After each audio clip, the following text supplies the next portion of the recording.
Éphésiens chapitre 3, du verset 14 au verset 21 inclusivement. À cause de cela, je fléchis les genoux devant le Père, duquel tire son nom toute famille dans les cieux et sur la terre. Dans mon souvenir, ça, il y a des familles dans les cieux, il y a des familles sur la terre.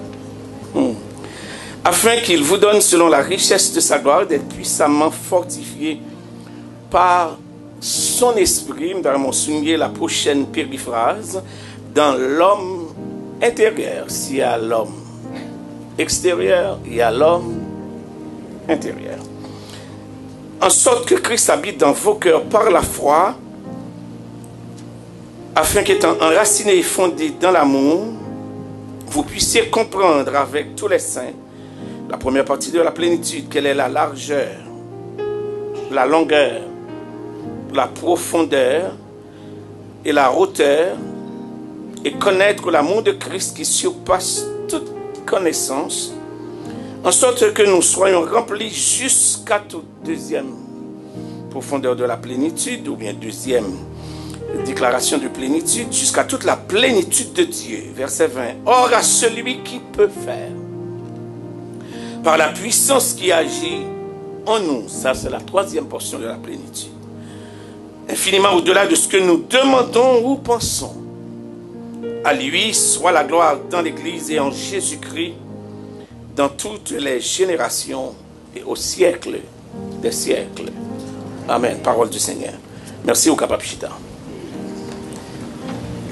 L'expérience de la plénitude en Christ. Hier soir, nous avons gardé pour que l'Église qui a besoin de faire expérience plénitude en Christ là, nous avons gardé les différents aspects que l'Église a doué un corps, c'est ça nous avons hier soir, c'est le corps mystique de Christ.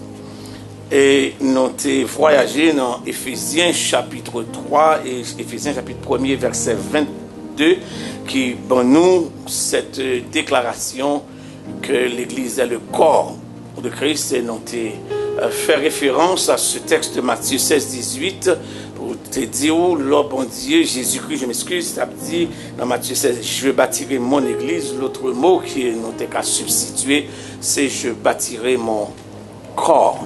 Et nous avons voyagé un petit peu tout le long de ça pour parler de ce corps. À Soya, nous parlons dans la deuxième mesure de cette Église qui doit expérimenter la plénitude dans l'expérience avec Jésus-Christ, doit être un homme nouveau.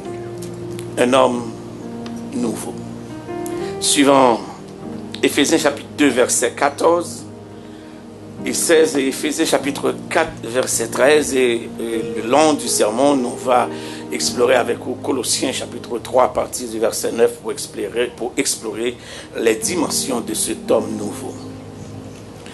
Le texte qui est devant nous à Éphésiens chapitre 3, le verset 14, parle de toute famille. À cause de cela, je fléchis les genoux devant le Père, duquel tire son nom toute famille dans les cieux et sur la terre.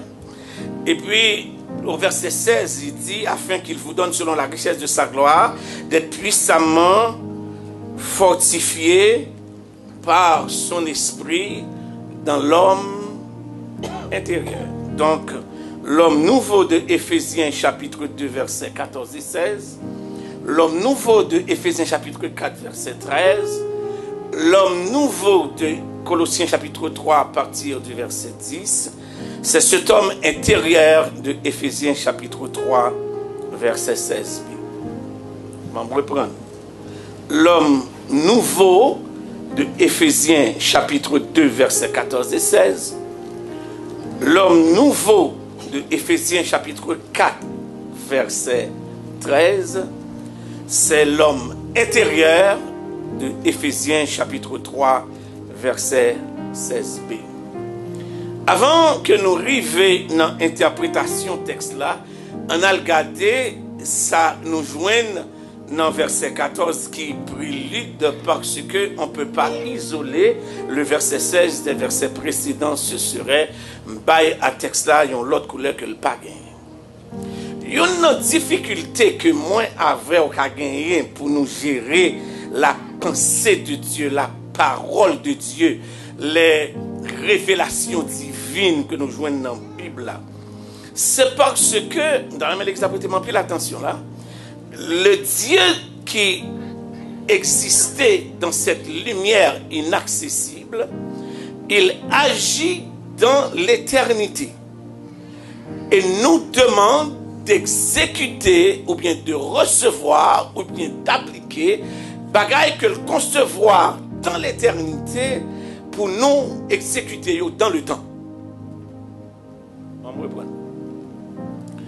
Comment nous capables, nous-mêmes qui des êtres finis, vivant dans le temps, comprendre jusqu'à mettre en exécution les plans que bon Dieu concevoir, les mêmes qui côté dans l'éternité.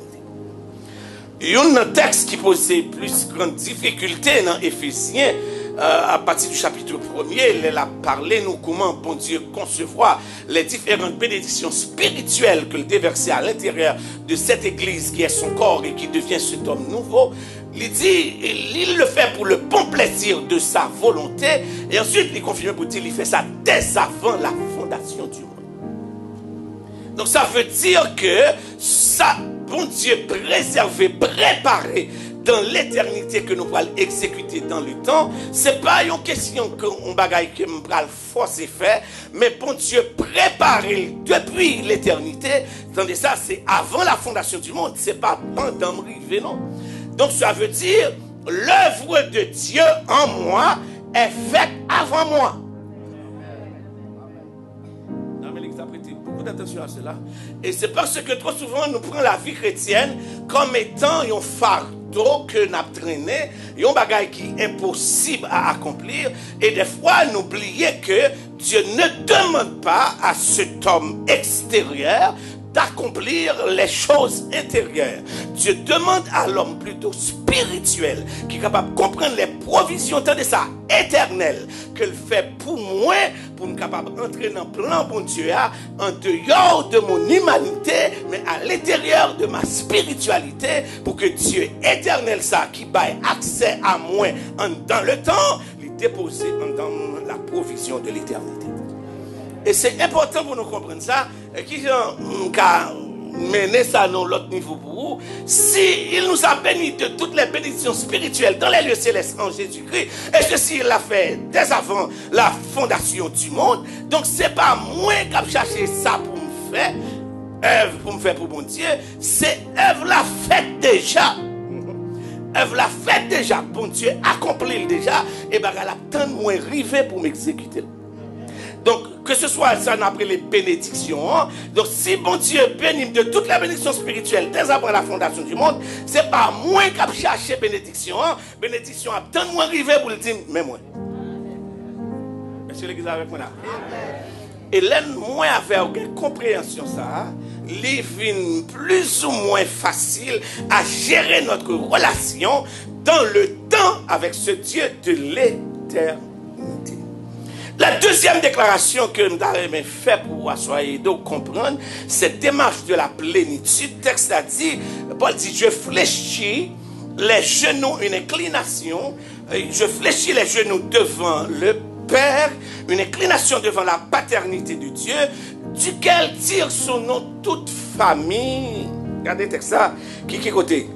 Dans les cieux et sur la terre. La deuxième ou bien la troisième déclaration que nous avons faite pour vous, c'est parce que trop souvent, quand on vit dans cet espace terre et que nous essayons d'établir une relation avec mon Dieu, nous gagnons la fâcheuse tendance, suivez-moi, la fâcheuse tendance de transmettre ce qui est terrestre dans le céleste. Ça veut dire, pasteur. Toute application et compréhension que je connais, que je gagne de bon Dieu, c'est à partir de mon expérience terrestre. Donc, ainsi, au lieu que je projette le ciel sur moi, je projette la terre sur le ciel. On me reprendre parce que mon regard est drôle.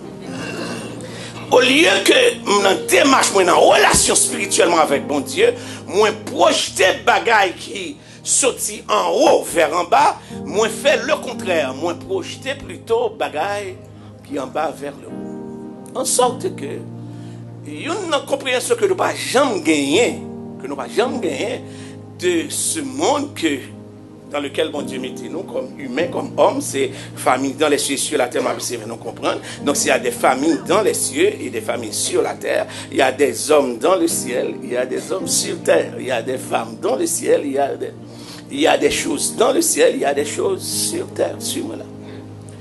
Il y a une mauvaise traduction, moi je dis ça, une mauvaise traduction que nous gagnons dans Genèse par exemple, qui va dire Dieu créa les cieux et la terre, qui va aller dans l'épître, dans l'évangile de Jean, ensuite, qui va paraître dans Éphésiens, et dans Colossiens aussi, qui va dire nous que Dieu créa le monde.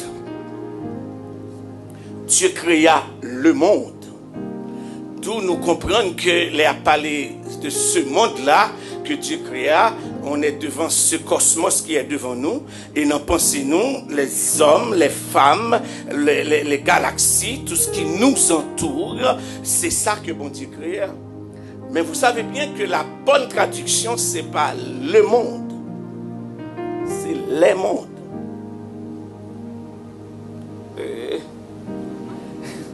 La bonne traduction, c'est pas Dieu créa le monde, mais Dieu créa plutôt les mondes.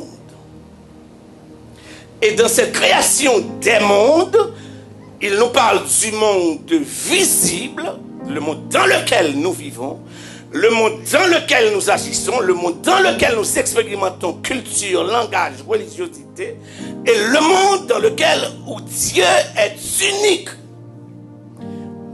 où il n'est pas l'objet d'interprétation, de théologie ou de quoi que ce soit, où Dieu est réel dans sa divinité, où Dieu est unique dans sa divinité, et où Dieu est éternel dans sa divinité. Est-ce que l'église n'avait pas là?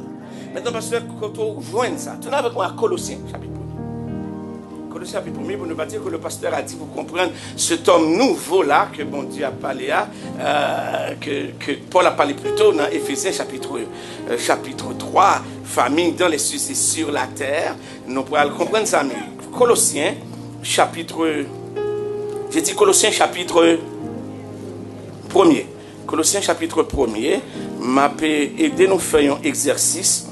Pas besoin de tout chapitre là, mais nous pourrons aller regarder avec attention et avec intérêt spirituel dans Colossiens, chapitre 1er.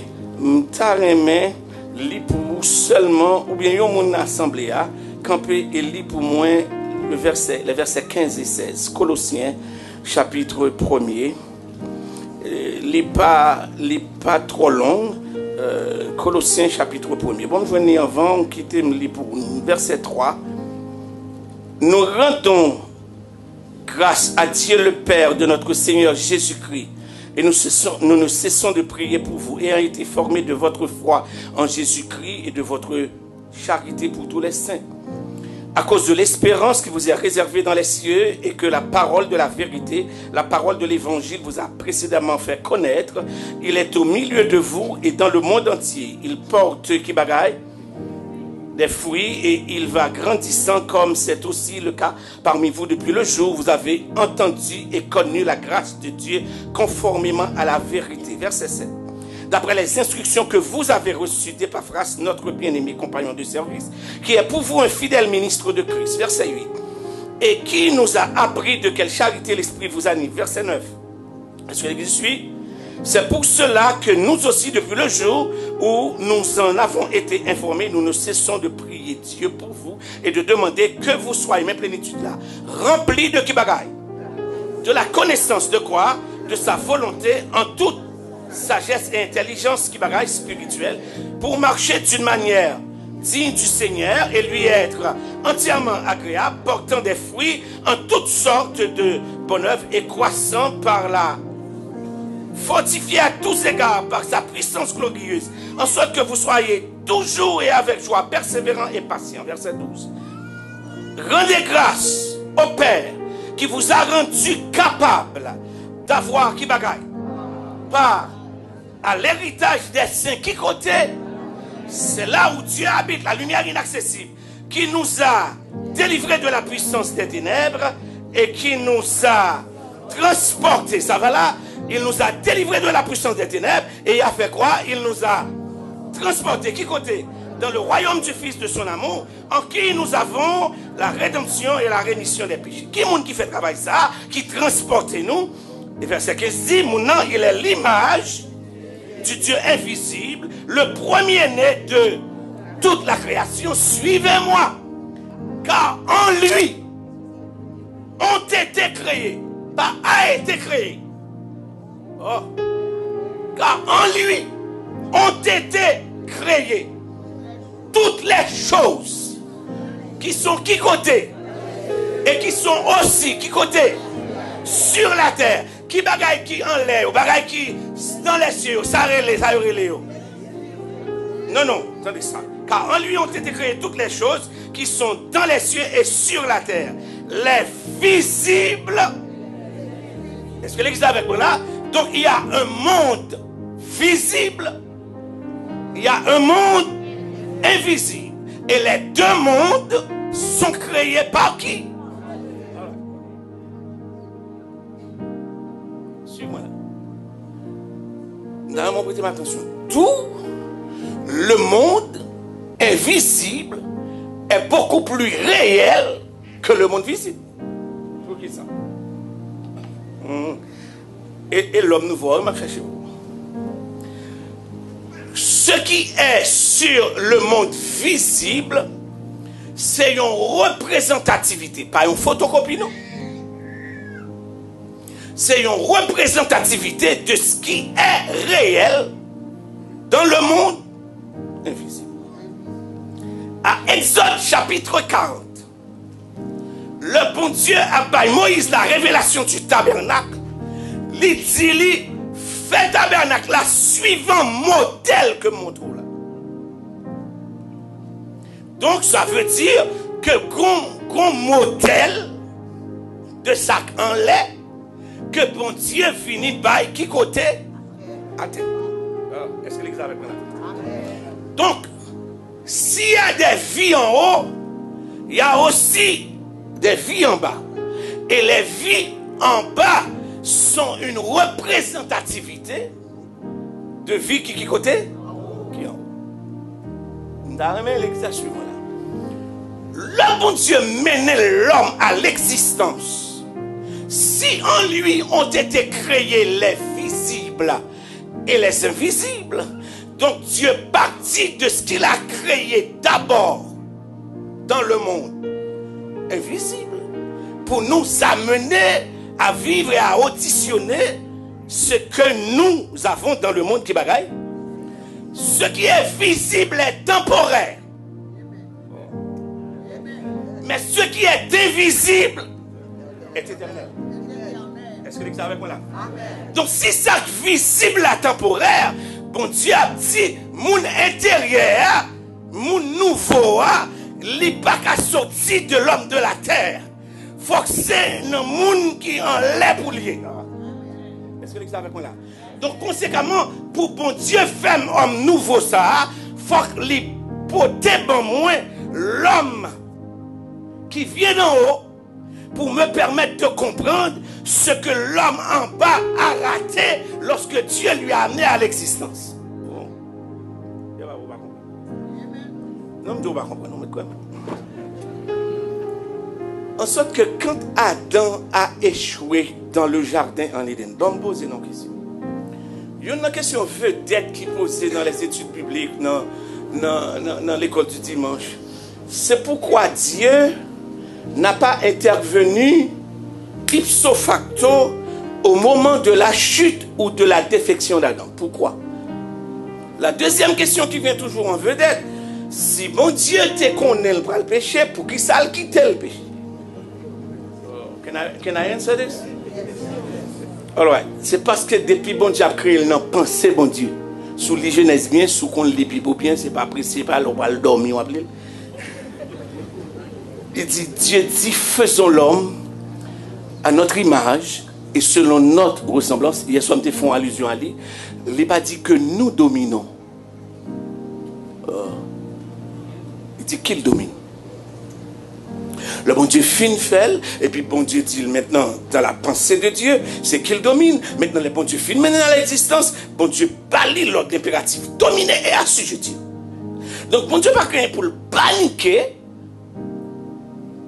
Bon Dieu pas rien pour le paniquer, ouais, gagner une présence de une bête, ou bien un monde, ou bien quelque soit saleté qui vient devant Adam et qui sortit pour faire bagaille qui passe ça. Parce que bon Dieu pas rien pour l'inquiéter, parce que bon Dieu connaît comme des deals qui bagaille dominer. Donc, que un crapaud vini, dominer. Ah. Est-ce que l'examen avec moi là? Que un chien vini, dominer. Qu'elle vienne dans la nuit, qu'elle vienne la journée, c'est moins de bon droit pour qui bagaille pour. On est ensemble? La deuxième réponse. Si bon Dieu courit vini pour l'empêcher le fait, bon Dieu pas bon Dieu. Et non, l'homme nous voit, ma vie là. Si bon Dieu courit vini pour le venir faire, c'est parce que bon Dieu gon bagaille li paix qui arrive et que éventuellement que ne doit pas réparer. Ah. Donc quitter dégâts fait parce que m'ba une délégation de pouvoir, s'il pas utiliser c'est pas parce que m'pas de balil. Ah. C'est ça qui fait quitter m'pa prêcher non mais Satan pas de pouvoir que sous bali. M'a pas la monde qui compte bon Dieu là. Satan pas qu'à entrer en côté pas avant qu'on balle permission pour l'entrer. Parce que recevoir de bon Dieu l'ordre de qui bagaille de dominer les vignes sous n'importe forme.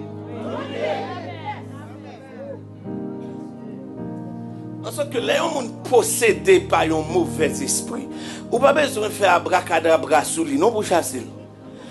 Ou pas besoin de gêner en pile, non pour chasser. Mais nous tellement sommes peuple superstitieux, depuis nous on oiseaux voler dans le temple là, il y a un problème. Ou jeter de l'eau sucrée en côté la caillou pour une colonne fourmi qui a passé devant Cabanou et pour tomber réciter Somme 91 c'est lui qui